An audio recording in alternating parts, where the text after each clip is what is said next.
아마 살면서 한 번쯤은 병원에 입원해 볼 일이 생길 수도 있을 겁니다. 당연히 그런 일이 생기면 안 되겠지만 만약 입원을 하게 된다면 하루 이틀 정도 하는 게 아닐 테죠. 보통 입원한다고 하면은 대형 병원을 떠올리겠지만 생각보다 작은 규모의 병원에서도 입원을 하는 경우가 있습니다. 그리고 이런 병원은 우리가 아는 입원과는 약간 다르게 운영되는데요. 오늘 이야기는 동네 병원에서 입원을 하게 된 분의 소름 끼치는 경험담입니다. 수강하시기 전에 출첵 한 번씩 부탁드립니다. 계시죠? 아마 많은 분들이 같은 생각을 하시겠지만 병원은 무슨 이유든 가고 싶지 않습니다.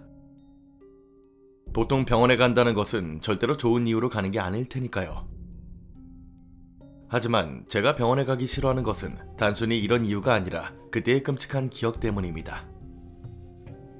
벌써 15년도 더 된 이야기지만 당시 저는 20대 초반에 열정과 패기가 넘치고 건강이라는 것 하나 자랑하면서 살았습니다. 하다못해 1년에 감기 한 번도 걸리지 않을 정도로 건강한 삶을 살고 있었죠. 하지만 전혀 예상치 못한 질병이 저에게 찾아오게 되었습니다. 어느 날부터 항문이 아프기 시작하면서 특히 대변을 볼 때 고통이 느껴지며 뭔가 이상하다는 걸 깨닫게 됩니다. 처음에는 요새 너무 술을 많이 마셔서 그런 건가 넘어갔지만 날이 가면 갈수록 고통이 심해지고 아예 대변 볼 때는 지옥처럼 아팠습니다. 도저히 안 되겠다 싶어서 난생 처음으로 항문외과를 방문하게 되죠. 주변에 이런 병원이 있었나 싶을 정도로 꽤 좋은 병원이 있더군요. 그런데 진료실에 딱 들어가니 뭐 볼 것도 없다고 말하는 겁니다. 왜냐하면 이 당시 제가 의자에도 앉지 못할 정도로 아팠고 의사 선생님도 그 모습을 보고는 무조건 수술해야 한다고 하시더군요. 살면서 수술이라는 건 해본 적도 없는 저에게 청천벽력과도 같았습니다. 그래도 일단 살펴봐야 한다고 하며 치욕스러운 진료를 마쳤고 역시나 수술을 해야 한다고 지금 가능한 일정을 살피겠다고 하시더군요. 그 사이 저는 부모님께 전화를 걸어 이 소식을 전했고 한달음에 어머니께서는 병원으로 오셨는데 문제는 수술을 당장 해야 했습니다. 게다가 경과에 따라 10일은 입원해야 한다고 하더군요. 곪은 곳을 치료하면 끝나는 거 아니냐며 굳이 입원해야 하냐고 따지니까 늙어서 똥지리고 살고 싶지 않으면 말을 들으라고 했고 잠시 그 상상을 하니까 안 되겠다 싶어서 바로 수술 동의서에 사인했습니다. 수술은 금방 종료되었고 마취가 깨고부터 또 다른 고통이 시작되었습니다. 아예 그냥 항문 전체가 타들어가는 것 같은 고통이었죠. 그럴 때마다 간호사가 링거에 진통제를 넣어줘서 겨우 살 수 있었습니다. 그렇게 입원의 첫날이 다가왔는데 아무래도 동네 병원이다 보니 저 말고는 이 병원에 입원한 사람이 아무도 없는 겁니다. 2인실이었지만 사람이 없으니 저 혼자 쓰게 되었고 속으로 쾌재를 부르며 밤새 영화나 봐야겠다 생각했죠. 당시만 해도 스마트폰의 보급이 그리 많이 되지도 않았던 시기고 유튜브나 OTT도 제대로 되지 않아서 노트북을 자주 이용했습니다.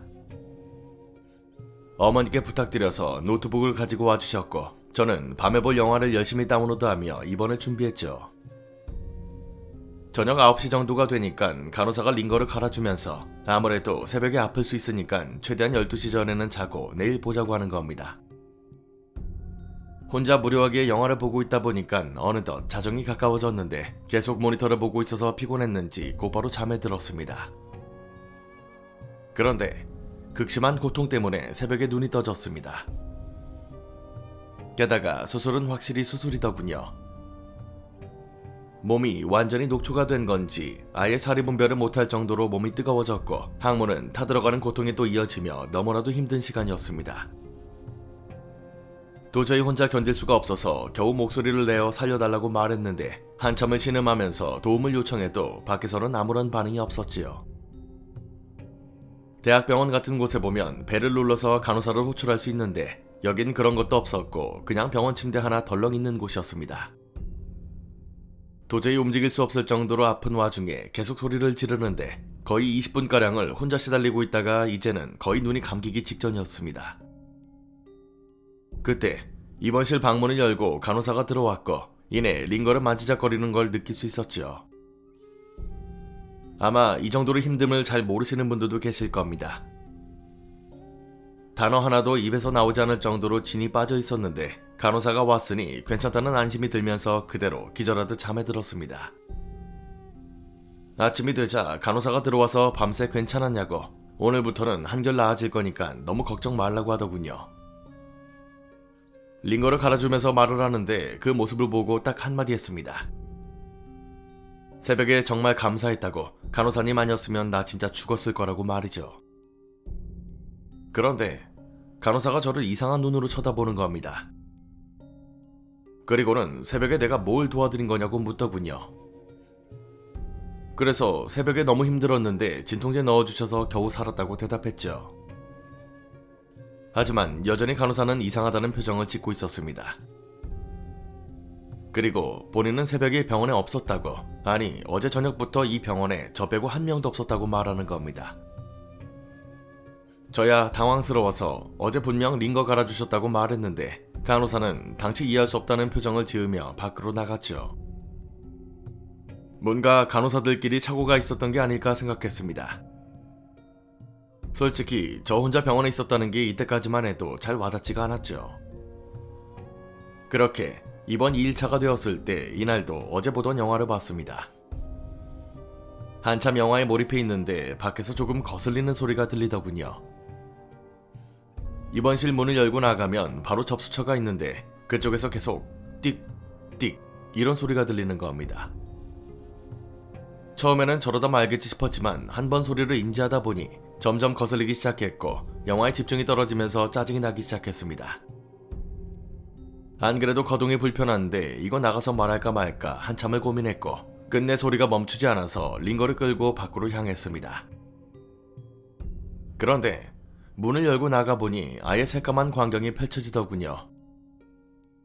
비상구 사인만 은은하게 불빛을 내고 있고 다른 것들은 모두 꺼져 있었습니다. 순간 깜짝 놀람과 동시에 겁이 날 정도로 병원은 어두컴컴했습니다. 그러다 어느 순간 거슬리게 했던 그 소리가 들리지 않는다는 걸 깨닫게 되죠. 한참을 가만히 서 있는데도 아무런 소리가 들리지 않았고 그저 밖에서 자동차가 오가는 소리만 들릴 뿐 고요했습니다. 뭔가 이상하다는 생각이 들긴 했지만 소리가 들리지 않으니 다시 문을 닫고 침대에 누워 영화 감상을 이어갔습니다. 한 편을 다 보고 나니까 자정이 넘은 시간이었는데 이제 슬슬 자야겠다 싶어서 노트북을 정리하고 눈을 감았죠.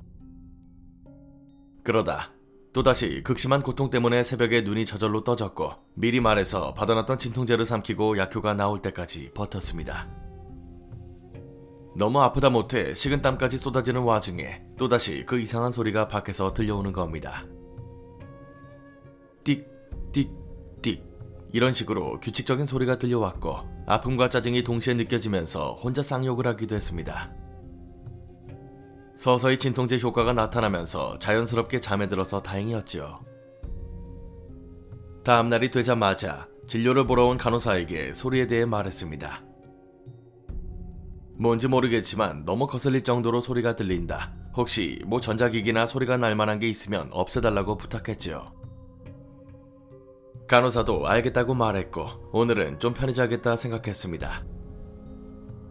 그렇게 또다시 저녁이 되었는데 이제 슬슬 영화는 질린다 생각해 미드를 한껏 다운로드를 해서 저녁 먹고서부터 시청하고 있었죠. 그런데 또다시 그 소리가 들리기 시작하는 겁니다. 이번에는 절대 참지 않고 기필코 소리를 없애겠다고 다짐하고는 밖으로 향했죠. 하지만 어두컴컴한 곳으로 나가니까 소리가 싹 사라졌는데 설마 안에서 들리는 소리인가 싶어 방문을 닫고 한동안 대기했습니다. 마치 숨어있는 모기 한 마리 잡는 것처럼 대기하고 있는데 어느 순간이 되니 또다시 소리가 들렸고 이번에는 문을 열지 않았습니다. 오히려 문 근처로 가서 소리의 근원지를 확실히 찾아내자는 생각이었죠. 확실히 소리는 밖에서 들리고 있었는데 소리의 근원지가 아닌 이 소리의 정체를 알 수 있었습니다. 볼펜 소리, 볼펜을 딱딱 굴리는 소리였죠. 특유의 볼펜을 누르는 튕기는 소리로 알 수 있었는데 문제는 이 소리를 알아냈다 보니 그럼 누가 이 소리를 내는 건가 싶더군요.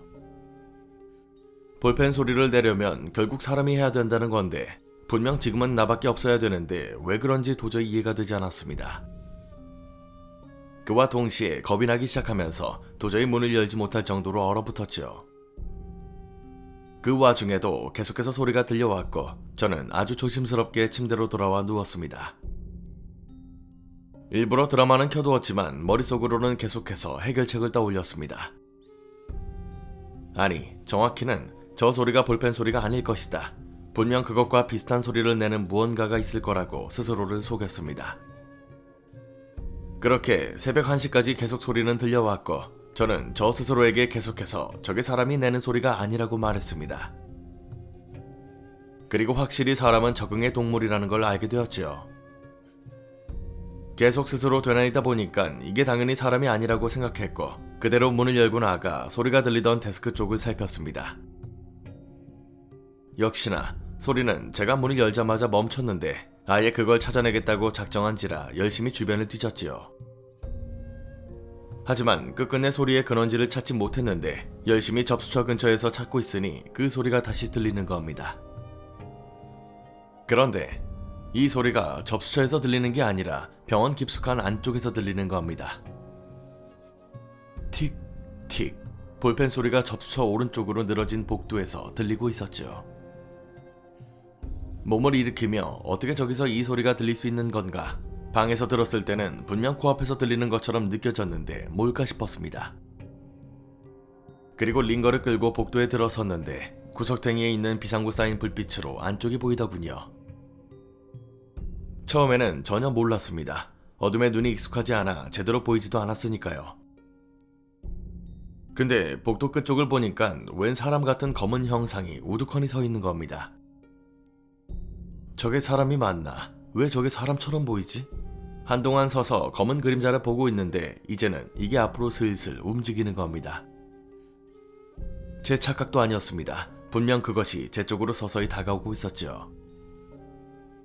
깜짝 놀라서 외마디 비명을 지르고는 누구시냐고 소리를 질렀습니다.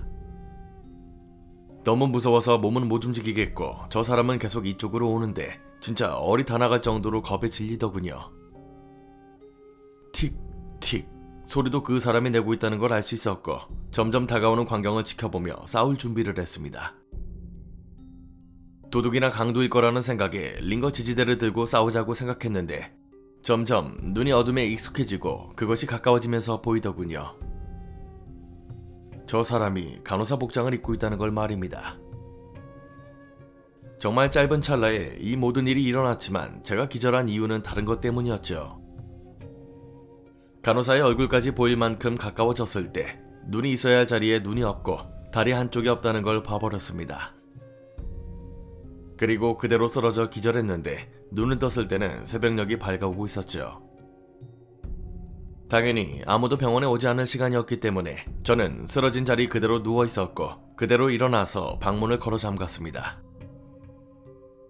그리고 해가 뜨고 사람들이 올 때까지 방 안에서 덜덜 떨고만 있었고요. 벨소리가 들리자마자 밖으로 나가서 그간 겪은 일들을 두서없이 말했습니다. 의사 선생님이나 간호사들도 당황해서 대체 왜 그러냐고 저를 달래는데 그럼에도 3일간 들었던 소리, 오늘 새벽에 본 여자까지 빠짐없이 다 말했습니다. 이 병원에 간호사가 딱 2명 있었는데 약간 나이가 있으신 분이 그냥 수술한 것 때문에 지금 불안한 상황이라 그런 거라고 딱 잘라 말하더군요. 내가 장난하는 것 같냐고 절대 그런 거 아니라고 강하게 말했지만 그 간호사분은 듣는 채도 안 하고는 그대로 접수처에서 일을 보더군요. 의사 선생님도 곧 괜찮아질 거라고 말하고는 젊은 간호사에게 지시를 하는데 미치고 팔짝 뛸 노릇이었습니다. 다시 방으로 돌아와 오전 진료를 받고 잠시 쉬고 있는데 갑자기 문이 열리면서 젊은 간호사가 조심스럽게 들어오더군요. 그리고는 아까 제가 했던 말이 뭐냐고 다시 자세히 말해달라고 하는 겁니다. 안 그래도 무서워 죽겠는데 어떻게든 해야 할 것 같아서 일단 다시 정리해서 말했죠. 그런데 이야기를 듣고 있던 간호사의 눈이 점차 흔들리더니 나중에는 아예 2 손으로 입을 막고는 겁에 질리기 시작하더군요. 본인이 일하는 곳에서 귀신을 봤다고 하니까 무서워서 그런 건가 싶었는데 막상 제 이야기를 다 마치고 들은 내용은 전혀 다른 것이었습니다. 아마 김 간호사님 말하는 것 같다고 분명 김 간호사가 맞다고 하더군요. 웬 김 간호사냐고 물으니 그간 있었던 일을 다 말해줬습니다. 1년 전쯤에 병원에 간호사 한 분이 더 있었다고 합니다. 본인보다 1년 먼저 들어온 간호사였는데 아까 저에게 뭐라고 했던 연차 있는 간호사분이랑 싸우고 나갔다고 하더군요. 워낙 성격이 세고 강해서 병원 원장과도 마찰이 있기도 했고 노는 것도 좋아해서 저녁만 되면 술을 마시러 가거나 그 다음날 지각하는 일도 빈번했을 정도였다고 하더군요. 소위 인성이 그리 좋지 않은 사람이었는데 빚도 많았다고 합니다. 명품 쇼핑을 자주 했는데 이 때문에 여기저기 돈을 빌리기도 했다고 하고요. 선배 간호사와 싸웠던 이유는 그리 대단한 건 아니었습니다. 하지만 그 이야기를 듣는 저에게는 온몸에 소름이 돋을 정도로 무서웠죠. 볼펜 굴리는 소리 때문에 싸웠다고 하더군요. 자꾸 옆에서 틱틱 볼펜 소리를 내고 있으니 선배 간호사가 한마디 했고 처음에는 무시하는 척 하더니 나중에는 아예 짜증나라는 식으로 더 했다고 하는 겁니다.